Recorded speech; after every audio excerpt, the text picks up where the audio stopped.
2 feet की ऊंचाई और ख्वाब कलेक्टर बनने का नयन दत्त की सोच को सलाम। जो मेहनत करते हैं वही कामयाब बनते हैं। ऊंचाई मात्र 2 फीट, शारीरिक विकलांगता को मात देकर नयन दत्त ने माध्यमिक परिणाम प्राप्त किया 553 अंक।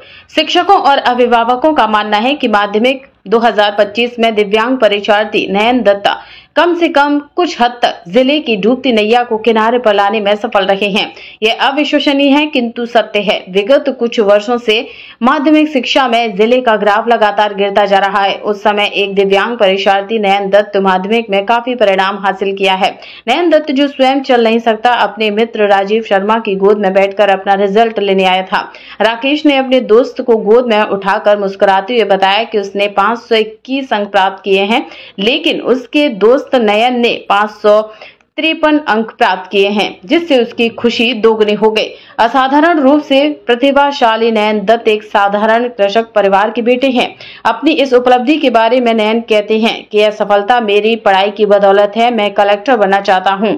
दूसरी ओर जिस स्कूल में नयन दत्ता छात्र हैं, उसके प्रिंसिपल ने कहा कि हम सभी को उन पर गर्व है और आने वाले दिनों में कई और लोग उनसे प्रेरणा लेंगे। তোর নাম কি? কত পেয়েছো এবার? 553। আমার মুখ নেই এটা। বলো ভাই, কত পেয়েছো? ভাই কোন ক্লাসে পড়ো? ক্লাস 11। কত পেয়েছো তুমি? 553। কিভাবে এই সাফল্য এলো? পড়াশোনা করে। তোমার তো একটু অসুবিধা হতো পড়াশোনা করতে, কি অসুবিধা হতো? লক্ষ্য কি তোমার? কালেক্টর হবে। আরো কি পড়াশোনা কেমন করবে? কিভাবে এবার পড়াশোনা চালাবে? এবার কিভাবে পড়াশোনা চালাবে? সায়েন্স নিয়ে করবে। বন্ধু কি তোমার? বন্ধু কতটা সাহায্য করে তোমাকে? বন্ধু কোলে নিয়ে আছে। হ্যাঁ। আবার তোমার বন্ধু কি ফার্স্ট না সেকেন্ড হয়েছে? তোমার থেকে বেশি, তোমার থেকে বেশি কম পেয়েছো? হ্যাঁ। আমার কোনো হিংসা হচ্ছে না। কি নাম বলে তোমার? নয়ন দত্ত। ফলাফল কেমন? আর একজন বিশেষ চাহিদা সম্পন্ন ছেলেকেও দেখা গেল, একটু বলেন দুইজনের ফলাফল। আশানুরূপ ভালোই। আমাদের মোটামুটি 116 জনের মতন পরীক্ষা দিয়েছিল, তাতে 73 জন পাশ করেছে, ভালোভাবেই পাশ করেছে। এবার নয়ন যেহেতু এক ধরনের দিব্যাঙ্গ, শারীরিক অসুবিধা আছে প্রচুর পরিমাণে, ওরা শারীরিক প্রতিকূলতার মধ্যেই পড়াশোনা করে।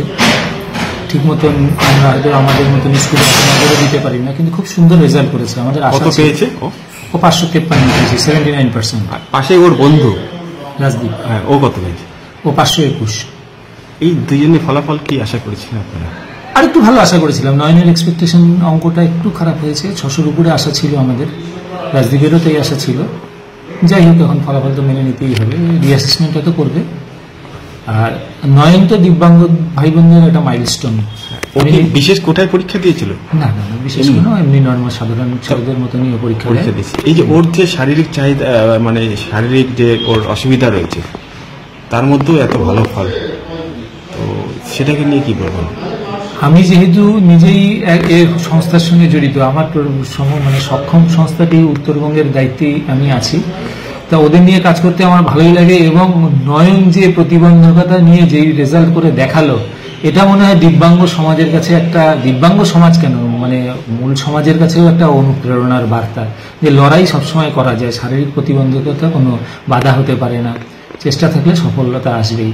ওর বাড়ি কোথায়? ওর বাড়ি আমাদের রাহুল বাগান স্কুলের পেছনে। রাহুল বাগান। বাবা কি করে জানেন? বাবা এমনি কৃষিকাজ কৃষিকাজই করে। নাম জানা আছে? নাম হচ্ছে